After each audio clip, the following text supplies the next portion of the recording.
Sound sound chapter continue है हमारा, और साउंड के चैप्टर्स के काफी चीजें हम लोगों ने कवर कर लिया है। यहाँ पे हम कुछ और टॉपिक्स की बात करेंगे साउंड की।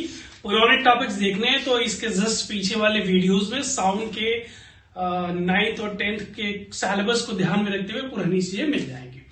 अभी साउंड में क्या पढ़ा, एक सेकेंड में उसको 2 मिनट में ब्रीफ कर लेते हैं कि साउंड क्या है। साउंड एक फॉर्म ऑफ एनर्जी है जो वेव के फॉर्म में चलती है, तो that's so it's also called sound wave. इसको साउंड वेव भी कहते हैं। साउंड वेव के फॉर्म में चलती है एनर्जी, इसलिए इसको साउंड वेव भी कहते हैं। It causes sensation of hearing. Sound क्या है? Sound is a mechanical wave. Sound क्या है? यांत्रिक तरंग है। It is a longitudinal wave. अब लॉन्गिट्यूडनल की जो एग्जैक्ट डेफिनेशन होती है वो आप पढ़ सकते हैं पीछे। Sound is a mechanical wave and it is, यहां पे लिख देते हैं, इट्स मैकेनिकल वेव है। और दूसरी चीज है कि ये लॉन्गिट्यूडनल वेव है। Sound is a mechanical wave, it's just longitudinal wave. इसके बाद हम बात करेंगे कि sound require a medium for its propagation. Sound के चलने के लिए मीडियम की जरूरत होती है। साउंड विदाउट मीडियम ट्रेवल नहीं कर सकता है, तो sound require medium for its propagation. Clear? इतनी चीज कंफर्म है।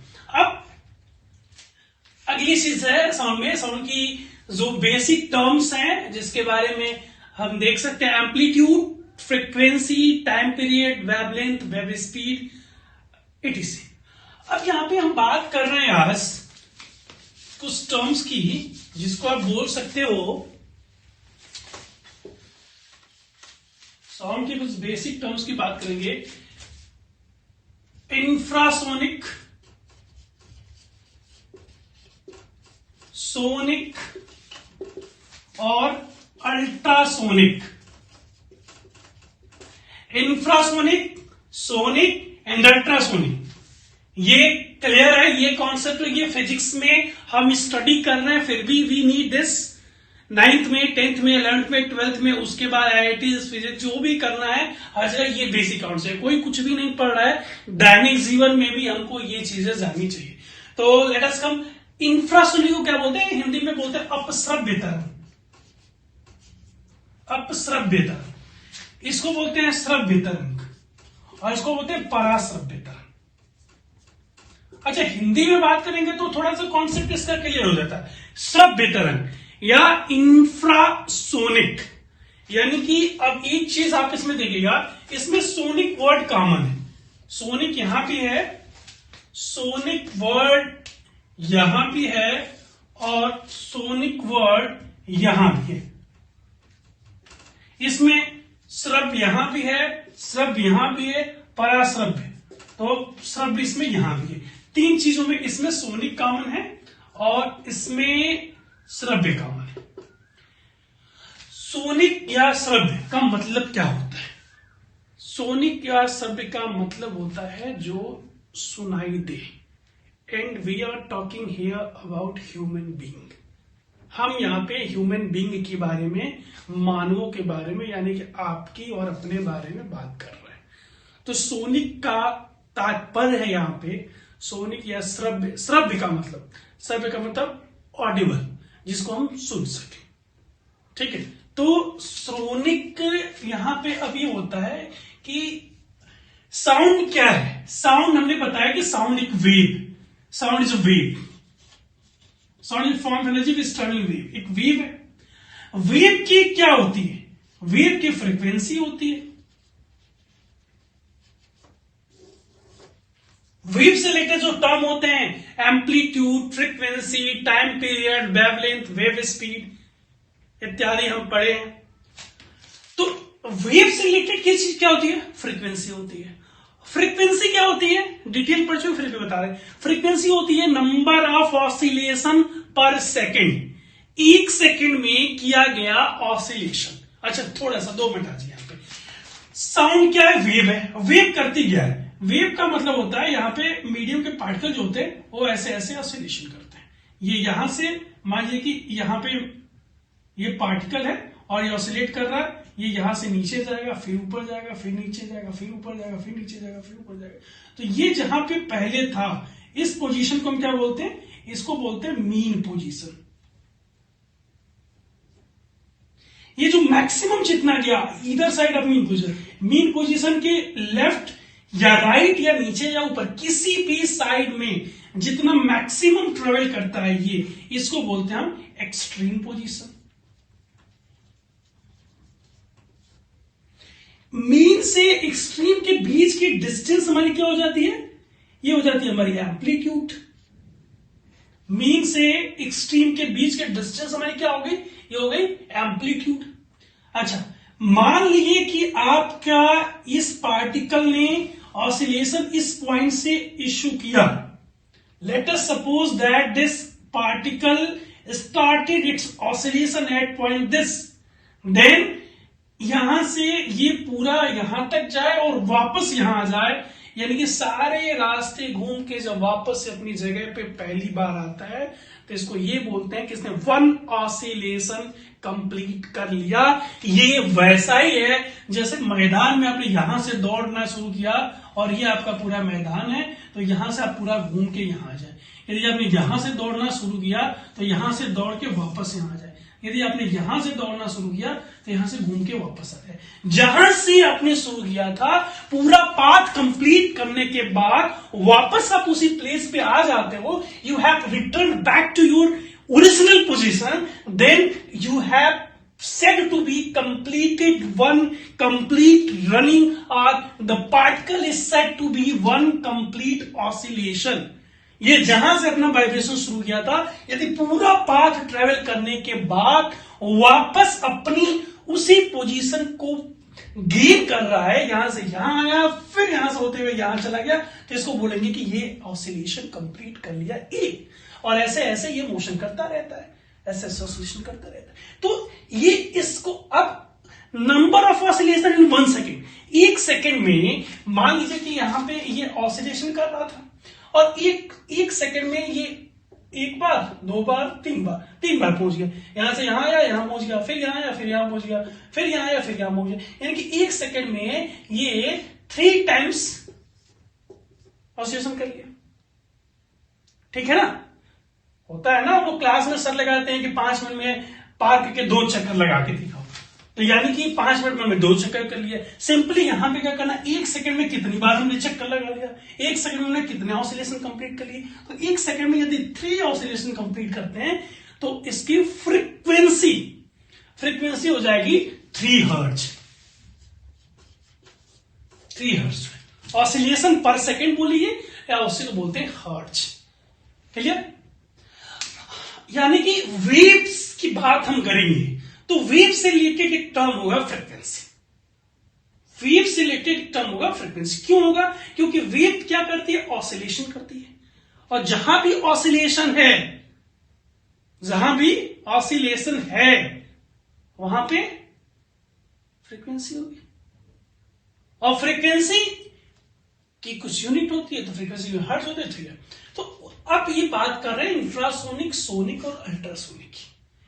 जिस वेव की फ्रीक्वेंसी है, जिस साउंड वेव भी कह सकते हैं, कोई दिक्कत नहीं, जिस वेव की फ्रीक्वेंसी का मतलब हम केवल फ्रीक्वेंसी बोलेंगे, दिमाग में आप रख सकते हो, पैरेलली माइंड में इंटरनली आपके चलना चाहिए कि फ्रीक्वेंसी का मतलब होता है नंबर ऑफ ऑसिलेशन पर सेकेंड।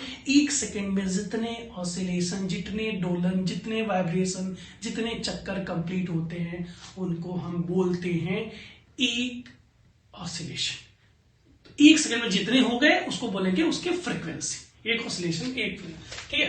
तो अब यहां पे हम बात करेंगे कि अब किसी भी वेव की फ्रीक्वेंसी 0 भी हो सकती है, कुछ नहीं कर रहा है, हालांकि जनरली होता नहीं है, कुछ ना कुछ तो करेगा ही, 0 से अबव ही होगी, लेकिन लीस्ट हमने मान लिया 0 है। 10 हर्ट्ज भी हो सकती है, 20 हर्ट्ज भी हो सकती है, 10,000 भी हो सकती है, 20,000 भी हो सकती है, 40,000 भी हो सकती है, कुछ भी हो सकती है। डिपेंड करता है कि वो कितनी तेज, कितनी फास्ट ऑसिलेशन कर रहा है। एक आदमी 5 मिनट में पार्क का एक चक्कर भी नहीं लगा पाएगा। फ्रीक्वेंसी कितनी होगी? 0, एक भी चक्कर नहीं कंप्लीट कर पाया। एक आदमी 5 मिनट में 2 चक्कर कंप्लीट कर लिया।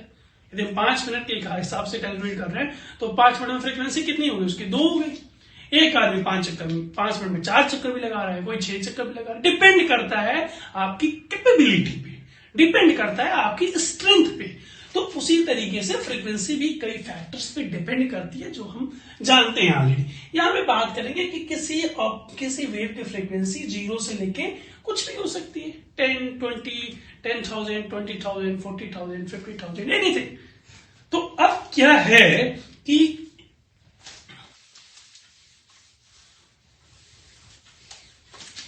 यदि ऑब्जेक्ट की फ्रीक्वेंसी 0 हर्ट्ज टू 20 हर्ट्ज है तो उसको बोलेंगे इंफ्रासोनिक। यदि ऑब्जेक्ट की फ्रीक्वेंसी 20 हर्ट्ज है तो इसको बोलेंगे 20 to 20,000। 20 to 20,000 हर्ट्ज है तो उसको बोलेंगे सोनिक, यानी कि 20 से ऊपर है। और यदि आपका 20,000 हर्ट्ज से ऊपर, मतलब 0 से 20 के बीच में, तो ये हो गया आपकी इंफ्रासोनिक। 20 से 20,000 के बीच में है तो ये हो गया आपकी सोनिक। और यदि 20,000 से अबव किसी चीज की फ्रीक्वेंसी है तो वो हो जाएगी आपकी अल्ट्रासोनिक। हिंदी में बात करेंगे अपश्रव्य तरंग, श्रव्य तरंग और पराश्रव्य तरंग। If the object have a frequency from 0 to 20,000 or in between the two, then it is said to be infrasonic. 20 to 20,000, it is said to be sonic, and above 20,000 hertz, then it is said to be ultrasonic wave. ठीक, इनकी frequency बहुत कम होती है, इनकी frequency बीच में होती है, इनकी फ्रीक्वेंसी बहुत ज्यादा। अरे सिंपल से कॉन्सेप्ट है, इतना ज्यादा प्रेशर लेके जरूरत नहीं है। जैसे कि क्लास में जब रिजल्ट बनता है तो क्या बोलते हैं, 0 से यदि नॉर्मल ग्रेडिंग की बात करें 33% है, हम कहते हैं फेल है। 33 से यदि 45 तक है बोलते हैं कि सेकंड क्लास पास है, थर्ड क्लास पास है। यदि 45 से 60 है, 45 to 60, तो हम बोलते हैं सेकंड क्लास पास है। 60 से अबव है, हम बोलते हैं फर्स्ट क्लास पास है। ऐसा ही तो होता है, ऐसा ही डिस्टिंक्शन होता है। 0 से 33 इसने पाया, फेल हो गया। 33 से 45 पाया, थर्ड क्लास हुआ। 45 में 60 हुआ, सेकंड क्लास हुआ। 60 से अबव है, फर्स्ट क्लास है। बस कुछ ऐसा ही हमने यहाँ पे क्लासिफिकेशन कर दिया। 0 से 20 के बीच में है तो इंफ्रासोनिक हो गया, 20 से 20,000 के बीच में है तो सोनिक हो गया, 20,000 से ऊपर है तो अल्ट्रासोनिक हो गया। ये अपश्रव्य हो गई, ये श्रव्य हो गई, और ये अल्ट्रासोनिक यानी कि पराश्रव्य। अब सवाल ये नहीं है कि हम ये पढ़ रहे थे, यहाँ पे पढ़ना ये है हमको कि इसको हम यहाँ पे पढ़ क्यों रहे हैं, साउंड चैप्टर में इसको बताने की जरूरत क्यों है, समझिएगा। अब इनके यदि इस नाम को मैंने अंडरलाइन किया था कि एक शब्द देखिए यहाँ पे सोनिक यहां भी है, सोनिक यहां भी है, सोनिक यहां भी है। यहां ने बोला था श्रव्य, श्रव्य यहां भी है, श्रव्य यहां भी है और श्रव्य यहां भी है। व्हाट इट मीन, इनका मीन मतलब ये है कि इसमें से केवल ये साउंड जो है ये ह्यूमन बीइंग सुन सकता है, केवल इस साउंड को, सोनिक को। यानी कि जिस वेव की फ्रीक्वेंसी 20 हर्ट्ज से 20,000 हर्ट्ज के बीच में होगी, only that sound can be heard by our ears. केवल उसी साउंड को हम सुन सकते हैं, उसी साउंड को हमारे कान सेंस कर सकते हैं। यदि 20 से कम है तो उसकी फ्रीक्वेंसी इतनी कम है कि हम उसको सुन नहीं पाएंगे, साउंड प्रोड्यूस होगी।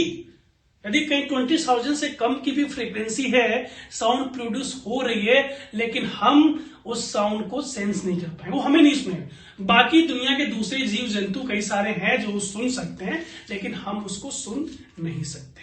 उसी तरीके से 20,000 से ऊपर जिसकी फ्रीक्वेंसी है, उस फ्रीक्वेंसी इतनी ज्यादा तेज है कि वो भी हम नहीं सुन सकते।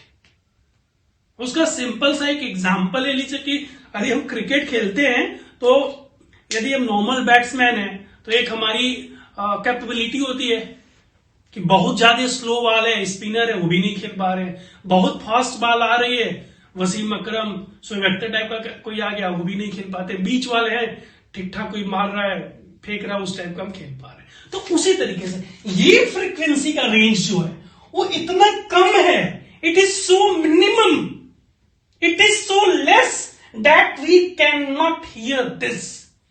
This wave frequency 20 to 20,000 hertz, it can be heard by ears, and this wave मतलब the frequency having greater than 20,000 hertz, 20,000 hertz से ज्यादा ये भी हम नहीं सुन सकते, और कहीं ये सुन सकते तो शायद कान फट जाते, क्योंकि ये फ्रीक्वेंसी इतनी ज्यादा होती है कि इसको नहीं सुन सकते। क्लियर? लेकिन बहुत सारी चीजें होती हैं, बहुत सारे जानवर ऐसे होते हैं जो अल्ट्रासोनिक को भी सुन सकते हैं और इंफ्रासोनिक को भी सुन सकते हैं। कई बार होता है, यदि आप जाए गांव में या जंगलों में, तालाब की बात करिए, तो मौसम चेंज होता है, कई सारे जानवर जो घूम रहे होते हैं वो देखेंगे कि अचानक से भागने लगते हैं। हम लोग वहीं बैठे रहते हैं, फिर दिमाग में आता है कि ये भाग क्यों रहे हैं जानवर, और थोड़ी देर बाद 2-4 मिनट बाद 10 मिनट बाद हम देख रहे हैं कि आंधी तूफान आने लगा। होता क्या है कि कुछ वेव प्रोड्यूस हुई, साउंड प्रोड्यूस होगी, हम नहीं सुन पा रहे हैं उस वेव को, लेकिन वो जानवर सुन पा रहे हैं, क्योंकि वो इस रेंज के बाहर भी सुन पा रहे हैं। तो वो उसको सेंस कर लेते हैं, और सेंस करके वो अपना निकलना चालू कर दिए, आंधी आने वाली है, तूफान आने वाली है, निकल लो यहां से। हम उसको सुन कब पाएंगे? जब वो हमारे रेंज तक आ जाएगी। तो दिस इज द रीजन। ये 3 आपके हो गए। क्लियर? अब मल्टीपल एप्लीकेशन है अल्ट्रासोनिक वेव के। अल्ट्रासोनिक वेव हम सुन नहीं पाते, इसका मतलब ये नहीं कि उसका यूज नहीं है, उसका यूज बहुत है। फिजिक्स के बहुत सारे एक्सपेरिमेंट्स में यूज होता है, मेडिकल साइंस में बहुत सारा यूज है अल्ट्रासोनिक का, जिसके एप्लीकेशन ऑफ अल्ट्रासोनिक उसके बारे में हम पढ़ेंगे। फिलहाल में नेक्स्ट